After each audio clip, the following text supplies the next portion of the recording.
आज की कहानी एक ऐसे शख्स पर आधारित है जिसे लोग पागल कहते थे, सनकी कहते थे, कुछ लोग पहुंचा हुआ बाबा भी कहते थे और कुछ लोग उसे जर्मनी का जासूस भी समझते थे। इस कहानी पर लोगों को विश्वास नहीं होता है, लेकिन इस व्यक्ति के बारे में किताबों में लिखा हुआ है और रिकॉर्ड में भी दर्ज है, इसलिए इस कहानी को ना मानने की कोई वजह भी नहीं बनती।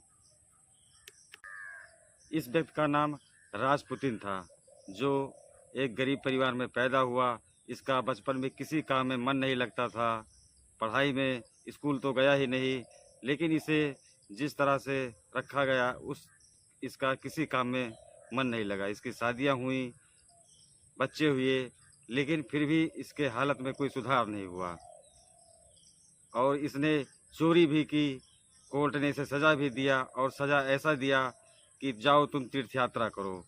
530 किलोमीटर की इस यात्रा के लिए कोर्ट ने इसे दंड दिया और यहाँ तक कि इसके अंदर पता नहीं क्या था कि या तो इस व्यक्ति को साइनाइड भी दिया गया, 3-3 गोलियां भी मारी गईं, लेकिन यह व्यक्ति नहीं मरा। अंत में इस व्यक्ति को ले जाकर एक नदी ठंडे पानी वाले नदी में इसे डुबोकर मार दिया गया। तो इस व्यक्ति के बारे में आज मैं बताने जा रहा हूँ। यह रूस का ही है, राजपुतिन के नाम से। तो 1807 ईस्वी में इसका जन्म हुआ था और इसकी कहानी यहीं से शुरुआत होती है। बचपन में यह बहुत सीधा व्यक्ति था, बच्चा था और इसे का किसी काम में मन नहीं लगता था और इसे आदमी के बीच में रहना पसंद नहीं था। इसके बाद में थोड़ा सा जब बड़ा हुआ तो इसे काम के लिए घोड़ों के अस्तबल में भेज दिया गया। तो वहाँ ये घोड़ों से बड़बड़ाता रहता था, बात करता रहता था और वहाँ भी इसका काम में मन नहीं लगता था। फिर इसे वहाँ से भी निकाल दिया गया और यह जंगल में घूमता रहता था, जानवरों से बात किया करता था। इस तरह से इसका अपना जीवन चल रहा था और इस नशे का भी आदी हो गया और इसने नशे शराब पीना शुरू कर दिया और शराब के इस आदत के वजह से इसको चोरी भी करना पड़ा। चोरी करते करते ये शराब पीता था और धीरे धीरे इसका चोरी का भी आदत बन गया। इसी चोरी के कारण इसे एक बार पकड़ा गया और इसे कोर्ट ने सज़ा दिया। कोर्ट ने इस तरह का सज़ा दिया कि जब कोर्ट को ये पता चला कि यह व्यक्ति सनकी टाइप का है, पागल टाइप का है, तो इसको इसके ऊपर कुछ रहम करते हुए इस तरह से सज़ा दिया गया कि इसे ज़्यादा तकलीफ़ ना हो। कोर्ट ने कहा कि तुम जाओ, एक बहुत बड़ा चर्च था इसके गांव से, तो इसको बताया गया। कोर्ट के आदेश में ये हुआ कि 530 किलोमीटर की दूरी पर यह चर्च है और तुम जाओ वहाँ पे, यही तुम्हारी तीर्थ यात्रा के लिए कोर्ट ने आदेश दिया और यही तुम्हारी सज़ा है। घर से निकलता है और 530 किलोमीटर की यात्रा इसको पैदल ही करनी थी, जो पैदल ही चल दिया और रास्ते में कई तरह के इसको फ़कीर मिले, बाबा मिले और तमाम तरह के लोग मिलते गए। इन सब की बातों से धीरे धीरे प्रभावित होता चला गया और अंत में जब वहाँ चर्च पहुँचता है तो वहाँ अपना पूजा पाठ में भी इसका मन नहीं लगता और वहाँ से भी निकल लेता है। और इसे जब सज़ा दिया गया था तो जिस चर्च में ये पहुँचा था, उस चर्च में रहने के दौरान ही इसने पता नहीं कहाँ से इसके अंदर आत्मशक्ति आ गई कि लोगों को यह बताता कि हाँ जाइए, आपका ये हो जाएगा, आप ठीक हो जाएंगे। अगर कोई बीमार है तो उसे बताता। लोग इसको बाबा समझने लगे, तो इससे लोग अपने बारे में पूछा करते थे और लोगों को बताता था कि ये कीजिए तो आप ठीक हो जाएंगे, इस तरह से होगा तो आप सही का ये प्रॉब्लम सॉल्व हो जाएगा।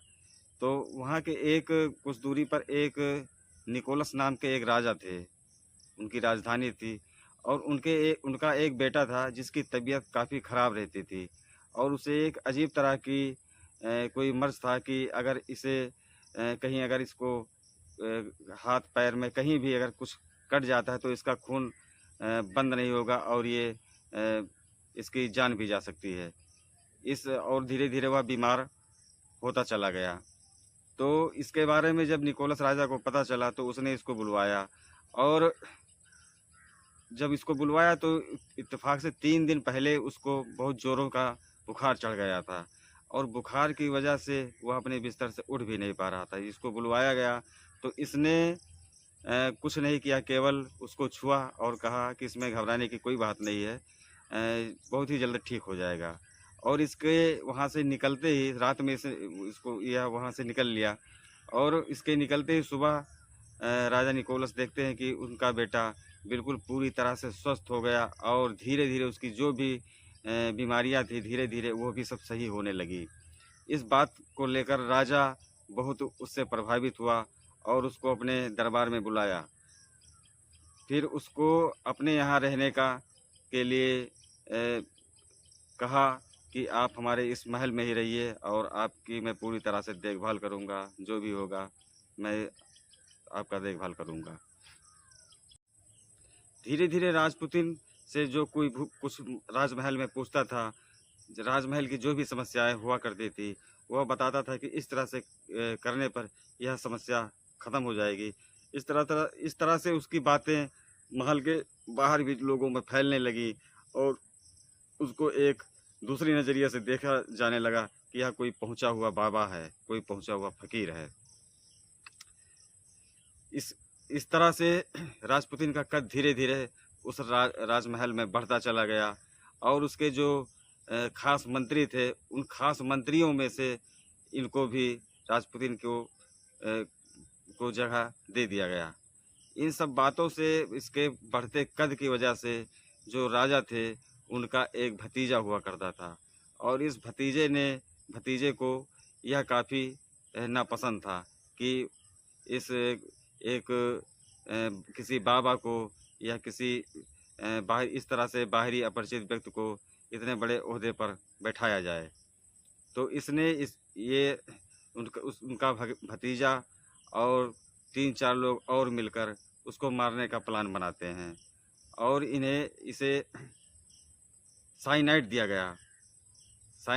गया लेकिन फिर भी इसे कुछ असर नहीं हुआ, बिल्कुल यह पूरी तरह से स्वस्थ। उसके बाद में उसके भतीजे, राजा के भतीजे ने इन्हें पिस्टल निकालकर 3 गोलियां मारी, लेकिन वह फिर भी उठकर खड़ा हो गया। इसके बाद में उनके राजा के भतीजे के आदमियों ने मिलकर इसे बुरी तरह पीटा। बहुत ज़्यादा पीटने के बाद में जब ये अचेत अवस्था में हो गया, इसको एक बोरी में भरकर और पास के ही एक साइबेरिया, जो काफ़ी ठंड के लिए मशहूर जगह माना जाता है, वहाँ पास में एक नदी गुजरती थी। उस नदी का पानी बहुत ही ठंड हुआ करता था, तो उस नदी में बोरे में भरकर इसको ले जाया गया और उस नदी में डुबो दिया गया, जिससे उसकी मौत हो गई। इसके बाद में उसके शव को उसके मारे जाने की खबर चारों तरफ फैल जाती है। फिर उसके शव को निकलवाया जाता है, शव का पोस्टमार्टम होता है और पोस्टमार्टम में यह पता चलता है कि ना तो यह गोली से मरा और ना ही यह साइनाइड की वजह से मरा। इसकी मौत पानी, इसके अंदर पानी भरने से हुई, दम घुटने से हुआ। तो इससे यह साबित होता है कि एक ऐसा व्यक्ति जिसके ऊपर ना कोई साइनाइड का असर हुआ और ना ही गोली से मरा, इस तरह से उसका शरीर पता नहीं किस मिट्टी का बना हुआ था। तो आज की इस कहानी में बस इतना ही और अगली कहानी के लिए अगले वीडियो में फिर मिलेंगे। नमस्कार, धन्यवाद।